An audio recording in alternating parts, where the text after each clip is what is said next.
What's up, everyone? Happy Tuesday. Welcome back to People First Playbook. I'm with my man, Andy. For those that don't know Andy, Andy is from Dragon 360. I am Nick. I'm from TAC. We are here to talk about mastering the launch of new product tiers to drive more revenue with our good friends from Capsule. For those that don't know the show's all about how do we create a live integrated revenue campaign in 30 minutes or less. We have not been able to do this in 30 minutes. We were at 32 minutes last week. We're going to hit 30 minutes today. I'm feeling pretty confident about it. So if you have any questions, submit them via chat. I am live on my LinkedIn, on my YouTube, and on my Twitter or X or whatever you call it now. Not sure if anyone even follows me on those other ones. But Andy, I'm going to throw it over to you to give a little bit about the background of today's show. Yep. So today we are talking about product tiers or the launch of new product tiers, which is a prevalent theme across all of SaaS, right? You have your free trials, you have your starter and base packages, then you got your enterprise packages that is a full suite or, lots of licenses, however your product is kind of oriented. Well, today we're talking about the development and creation and going to market of a new product tier. And we're so happy that Natalie Taylor, the head of marketing over at Capsule, kind of reached out to us with a campaign initiative that fell right in line with this topic. So real quickly, the big thing here when we talk about the campaign, it's about building awareness and demand for this new product here that they're coming into market with, while also elevating new features and product enhancements that are coming to market at the same time. It's a common theme that we see across SaaS. I mean, Nick, I'm sure you saw it at your time at AirMeet and past lives, right? You come to market with a new tier, but you're also bringing new opportunities, new features, new upgrades at the same time, right? 100%. What's interesting is Mark and I are trying to solve this within Club PF right now, where we're going to be introducing like new tiers through that to drive more revenue. I know it's not a SaaS product per se, but I feel like it still has a lot of the same mentality. And I mean, yeah, Alice, which was a gifting platform, which I'm actually wearing the shirts. I still, like their free stuff they gave me. But we had a tiering system as well, and we went through a whole messaging and persona thing. And I'm a huge believer in tiers. Capsule. I've actually played around with Capsule. So I made a video this morning that I was sitting down on the ground, kind of talking about it. But I made a video, and the founder of Capsule actually has the same last name as me. And I always thought that was interesting. I was like, yeah, it's not an uncommon name, but I was like, all right, cool. I can vibe with these people because we have the same last name. We're not related, but I immediately bump you up in my book because you have the same last name as me. Plus, Natalie's been fantastic. Huge fan of the content that she posts out there. I played around with Capsule a little bit myself because I am really big into getting more video content out there. So definitely excited for this one.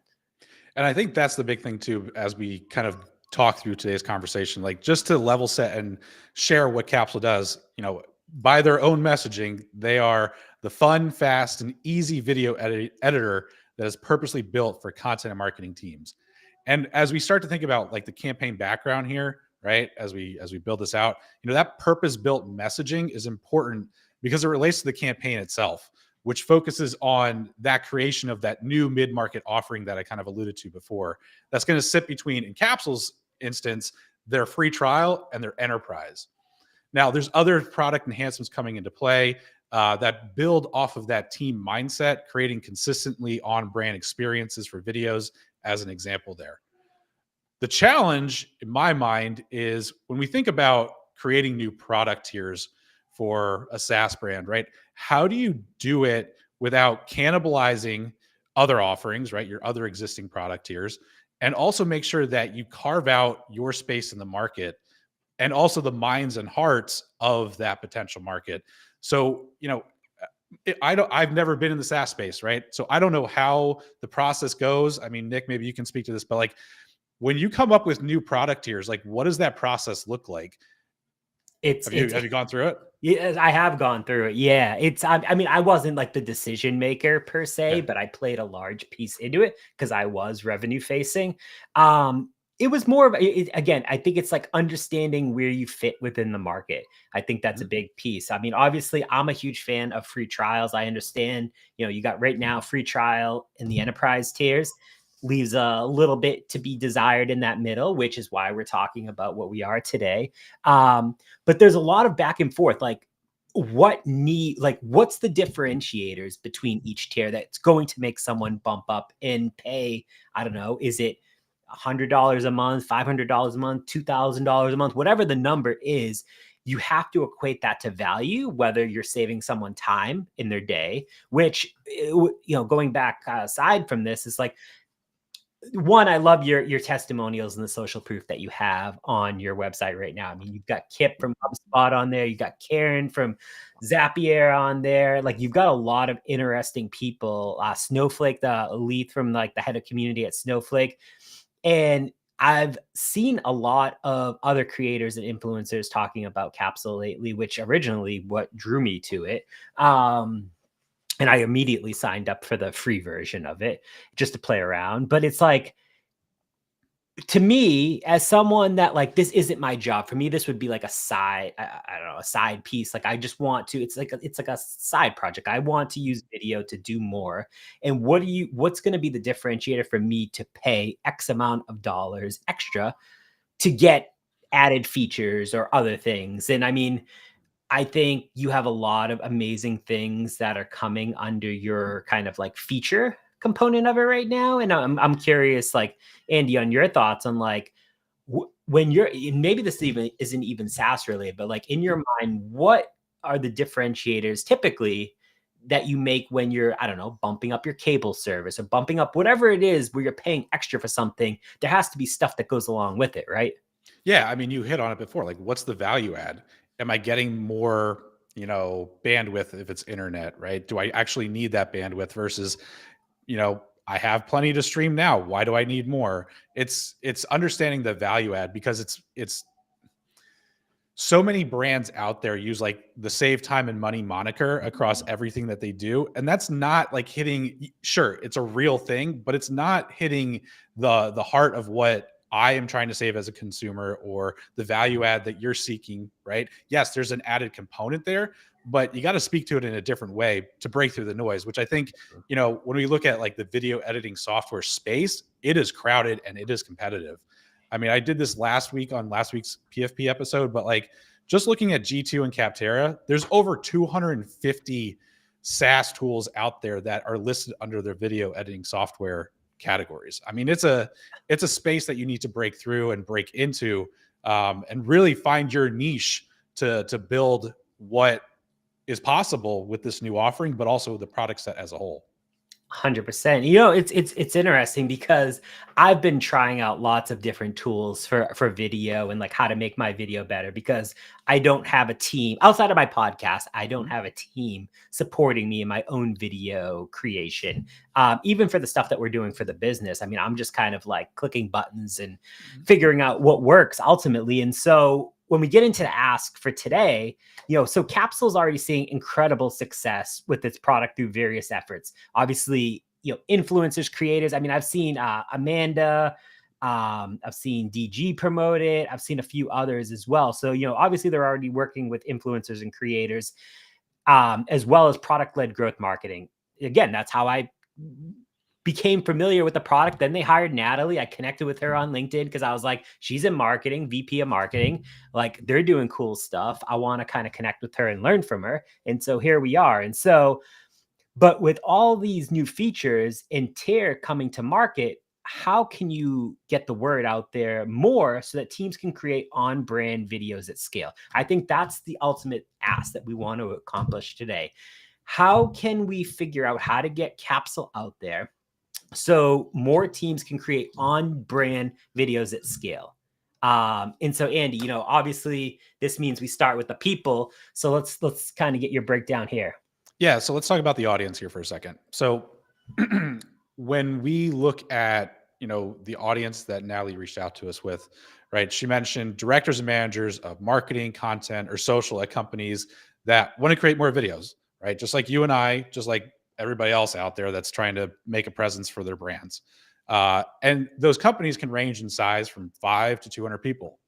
Now, I think when we look at the competitive landscape and the crowded market that exists with video editing software, my concern here is how can we find opportunities to take the growth and success that Capsule has seen, which predominantly has been on the enterprise side of things, and use that as a way to back into what this mid-market audience looks like, right? Because I talked to Natalie, she shared some of the customers that they're working with, and they are well-known logos to go along with testimonials that you referenced before, Nick. Like they've got the credence, they've got the momentum there, right? And when we think about like what are the requirements or the needs of a business that's looking for a thing such as Capsule, right? And to lean into that positioning around teams and on-brand consistency, we have to think about, well, what do those companies look like and who are the decision makers that roll up to that? For example, first thing that came to mind when I was thinking about this, creative directors, right? Those people that sit on top of everything that goes out the door. Doesn't have to be at an agency like us, doesn't have to be, at a large behemoth like Salesforce or HubSpot. There can be creative directors that oversee a team of 5 to 10 content, social, creative people. And if video is a component of their distribution channels, they need to make sure that whatever gets produced is on consistent brand terms. But 100%. That's the thing that I'm saying though, too, as we start to look at like, what does this audience mean? We need to niche down to find out who those people are, but also what are those sub verticals and sub markets that are going to roll up to what Capsule is going to be able to capitalize on the most. 100%. Well, I was going to say as well, you bring up the creative director, and I agree. That's fantastic.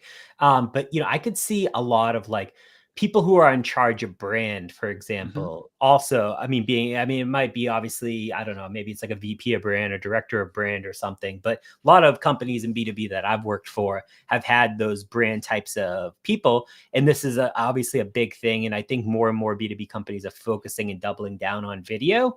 So I could see this being a huge piece there. So I think I agree. Niche down. I think it's kind of like figuring out what that focus is. And maybe it's through, bit more research and kind of just figuring it out because it is still early. But over time, you're gonna figure out who that is. You're gonna niche it down and kind of double down on a certain group or category a bit more. Yeah. And I think the other thing too, to build on that is when we think about, right, our audience, we also always think about what are the problems, the pains and challenges that we're solving for that audience. And when we think about Capsule and right now kind of it being that on brand, consistent, feature driven product, right? Well, how do we play off of that when this mid-market, mid-tier comes into play, right? Is consistency still the big driving factor of why somebody's going to go and subscribe and kind of go with this mid-market tier? Or is that positioning only good enough to get somebody to try it out, but maybe not make the hurdle to buying it in this new offering? So, yeah. I know I've had my own struggles with video editing software. You have your own struggles. Yeah. So when we think about like triggering events, right? What are some of those events that are going to lead somebody to actually seeking out a solution or a service or a product like Capsule in this case? Yeah, I think it's understanding a few things. Cause again, like for me, most times, at least in like the video types of software that I've used so far, and again, being an individual user, I'm starting out at that free trial. How do I go ultimately from free trial to maybe starter / base or to mid-market to ultimately enterprise? Or it's like, hey, like if I love a product, because this happens a lot in MarTech and sales tech, it's like, if I love our product so much, how can you continue to prove an experience to me that goes way beyond anything that I've ever seen? And when I go to another company, I have a set of tools and tech that I'm going to bring with me. How do you make Capsule top of mind so that whenever someone is leaving a company and going somewhere else, that's one of the first types of tools and products that they want to bring along with them. But I know, Andy, you have a couple more as well. Yeah. And for me, it's a similar purchase journey as what you just described, Nick, right? If I see something, first of all, the triggering event for me is I want to make my life easier and I want to create something that looks fantastic and sexy without creating a huge lift to do so. Besides James, we're a team of 2 people and our designer and our producer, Ian, behind the scenes here today. that it's putting our content out there. So, it's about making our lives easier, but also making it so great that when it goes out there, it showcases our expertise in a visual way that, to be honest, I don't care if it's on brand and consistent. I would actually prefer if it's not in many cases, but that's just us as an agency. But the big thing is, getting the opportunity to trial out and play with the tool, seeing what works, what doesn't. And this goes for any SaaS product. It's not just video. As an agency, we test out so many different tools. And one of the big things that I'll tell anybody on our team, like, okay, well, let's test it out. Let's see what it does. And I'll go and I'll try to break it. Like, just same with our clients' products. If I can get access to it, I'm going to try and break it, because it means that there's an opportunity to build a better feature, or build a better product. But ultimately, if we find something that works, well, then the triggering event is, okay, well, what am I willing to pay?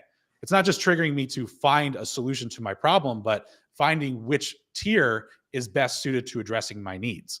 Maybe it's features, maybe it's number of licenses, maybe it's, number of projects or capabilities that exist out there. And in other cases, maybe it's the support that I know I'm going to need here, because I don't know what the hell I'm doing and I got to figure it out myself, or I need somebody to come in and have, a monthly consulting call on top of me just kind of getting my hands dirty. So when we think about triggering events, I think that's the big thing that is a through line on today's episode. It's not just about finding the solution. It's about finding which tier of that solution fits the market's needs.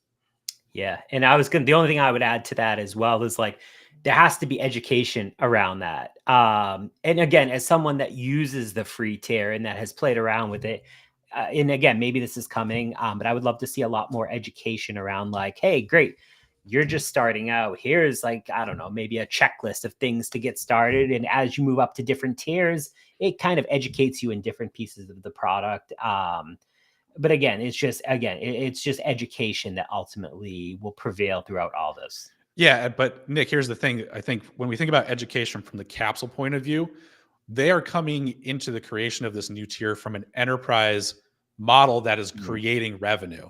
So education wise, it's a different type of education than like the DIYs that you and I might care about, versus the decision makers and creative directors that are going to be more focused on ease of use, UIs, making sure shit goes out that's really great, and less about the process to getting there, or just starting out as noobs or DIYers.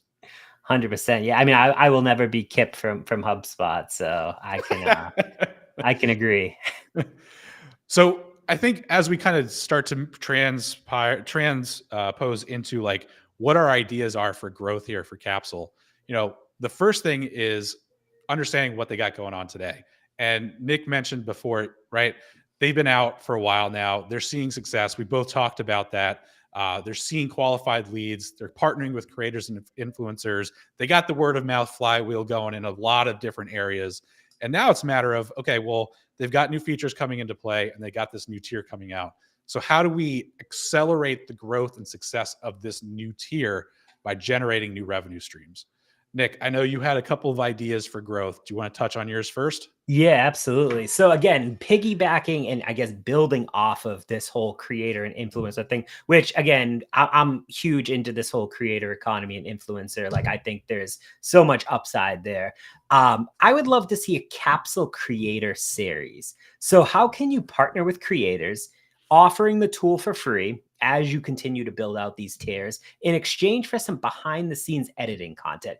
I mean, I don't know about you, but I love like BTS types of stuff where like I can see how stuff is made. Like, I pitched this idea like from like just like a behind the scenes type thing to a few people that I was like, this could be like really, really cool, because like who wouldn't turn that down, especially if you're like a founder or someone that's like just building a company. Like, that's so interesting. But then if you're like a creator, all the creative journey, the creative flow that goes into that, like, then Capsule can take this entire series and distribute it across not only all of their socials, they could turn it into blog posts. You could do a lot with this series, individually. I would sign up for it for sure. But ultimately, you want to show how you made their life easier. You want to highlight their content, the people that are there. That's going to be the social proof. Written social proof is cool. And again, you have amazing testimonials and social proof on your website. But taking an actual video series like this, I just think takes it up a bit of a level. Second piece of that is I would love to see a Capsule creator studio. So, for example, if like so we have a media network, TAC network, and we have creators that are creating shows on our media network. So again, owned media. Imagine using Capsule to power this entire media network for different creators. I think that could just be really fascinating. And I think you're doing more to ultimately partner with them. I think the third thing that kind of falls under this is like many people are afraid to get started with video. I talk to so many people that are like, I'm going to stick to blogs, newsletters, LinkedIn posts, whatever. I'm just not a video guy or girl. And they're afraid how they look on camera. They're afraid of being off brand. And I think Capsule can do an amazing job at highlighting customer stories to show how you have helped them overcome those fear and make their content awesome. I saw Amanda posted it on Twitter or X of basically like using Capsule, like what that kind of looked like. But I think like, again, like you could blow that out and like do so much more with that. So again, big fan of that there. Okay, so here's an idea for what you name that series. It's the Just Send It series. Like, Ooh, just send it, just go, just do it. Yeah. I mean, honestly, I wear this hat because, again, like haters hate, creators create. Like Capsule, again, like I think could be a fantastic fit of this. It's like, hey, like listen, people are gonna hate whatever you put out there. Your content's not gonna be for everyone, but sometimes you just gotta ship it. And sometimes you have to partner with these brands that bring it to life to maybe put you on brand or make you look a bit more professional. So one last thing that I have kind of from like an idea standpoint is thought leadership content around content strategy. So making cool videos is one thing, but if you did a podcast series or something where you brought on the best people in content marketing and or maybe creative directors, maybe brand people, and you talked about various content strategy topics, you could build an audience of content marketers, help them with strategy, and then when they run into the normal roadblock that video is hard, Capsule's there to help. You save the day. You have your cape on. Everyone loves Capsule. So basically, everything above is to build an audience. You could promote that obviously with thought leader ads, retarget with a free Capsule sign up of Capsule on top of that to help amplify it. And I think you're creating more of a product. I think ultimately you're creating more product level content for upselling, retargeting from free to paid. Ultimately, is what you want to achieve here. So just some thoughts. Yeah, and I think mine kind of play off of that a little bit, but in a little bit of a different way. The big thing for me is it's twofold, right? You know, how do we address the pains and the challenges of the market beyond just kind of creating consistency? And if that is truly a through line that people care about, you know, creative directors, things like that, how can we be fun without kind of just calling it what it is, right? You know, for example, consistency may be a pain, but like, what's the real result of not being consistent? Sure, you're going to have, you know, this direct side by side of videos that are on brand and off brand, but what about the people that are actually critiquing it or letting it go out the door, right? The CMOs, the creative directors, you know, how can you be fun and playful with critiquing creative that is not consistent? And it can be fake, it can be real examples, but showing what inconsistency looks like in the real world, and then internally kind of the things that happen, whether it's the critiques, whether it's the calling you into the office, like what the hell happened here? How'd this go wrong? Blah, blah, blah, blah, blah. I think there's a playful way that you can show that and also kind of tug at the egos and emotions of those decision makers, as well as the people on the team that Capsule works for. The other thing is, I said that time and money are, you know, this through line and this narrative that gets overused. But when we think about it from the perspective of what Capsule can do, it is about speed, but it's also about quality. And some of the comparison metrics that they have on the site, comparing them to Descript, which is what James and I use, or Adobe and other ones, I feel like there's a way to lean into those industry behemoth comparisons in a fun way where you could almost do like the side by side challenge where, great, you know, I'm going to reach out to you as a potential prospect or an influencer and creator like Nick is, right? And say, okay, I'm going to give you this task. I want you to use your existing suite of tools to do this. And then I want to see if I can do it faster or have you do it faster in Capsule. And let's see what the end product looks like. And really use that as an individual opportunity of showing the power of Capsule, but also showing the comparisons it has against the existing tech stack or existing kind of well-known tools out there. The big thing here is the objective of getting the product into more hands of your ICP as possible, because the creation of assets out of this, snackable videos, right? Creation of conversations, even if they're informally created around the product and the using the product and showing the product firsthand, are going to lead to sales opportunities that are going to create more flywheel impacts beyond just that individual conversation. It's going to lean into those influencers, those creators, and that word of mouth marketing that's already working so well for Capsule. So that's kind of my ideas for growth when it comes to this. Yeah, I have two other considerations I'd like to talk about really quickly. So transparent pricing, please use transparent pricing when this new tier goes live. Big fan of this. People first, which is what obviously this entire show's about. Huge fans, like Andy and I are huge believers of the people first mentality. Transparent pricing in today's world is so, like, people take it for granted, but it actually means so much. So transparent pricing, I definitely think, is a huge piece of that. And I would love to see more educational how-to content. The biggest reason people don't move forward or renew is because they either don't know how to use a tool or they don't use the tool. And for me, like, I would love to see more of that, especially for a tool that maybe I'm not as familiar with. So Andy, I don't know if anything else you add, or if you want to kind of bring us into some of the takeaways from today. Yeah, and I think the recap and the takeaways today kind of just come together. When anyone is launching a new product feature and therefore a product tier in some cases, it's about looking beyond just like the bundling of features and the value creation that is hopefully evident and clear, as you talked about, Nick. And it's going beyond that and looking beneath the surface to understand who that audience is of that new offering and tier, and nailing the positioning of that new tier as well, right? It can't just fall within this big picture of, the positioning that goes across all these tiers for the brand appeals to each and every market that a tier is going to align to. And it also comes back into play of thinking about those triggering events beyond just what's going to trigger me to buy Capsule or any other SaaS product, but rather what's going to trigger me to select this tier versus this tier.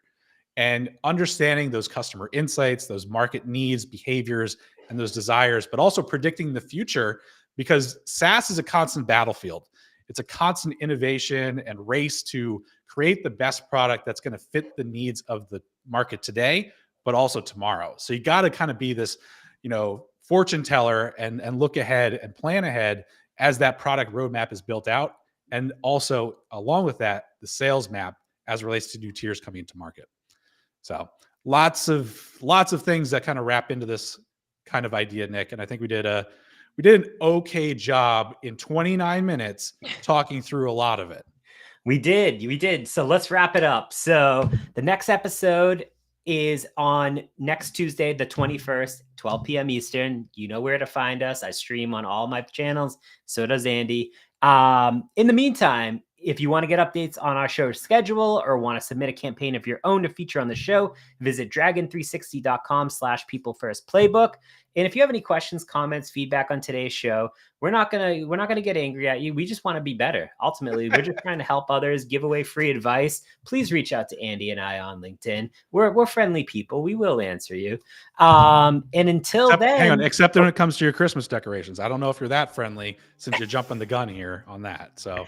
It's when you have 3 kids, man, you have to make them happy. It's like my 5-year-old wanted to put it up like months ago. So, but listen, we did it in 30 minutes, record time, first time ever we did it in actually 30 minutes. So we're going to leave so we can stay on 30 minutes. And until next time, we'll check y'all later. See ya.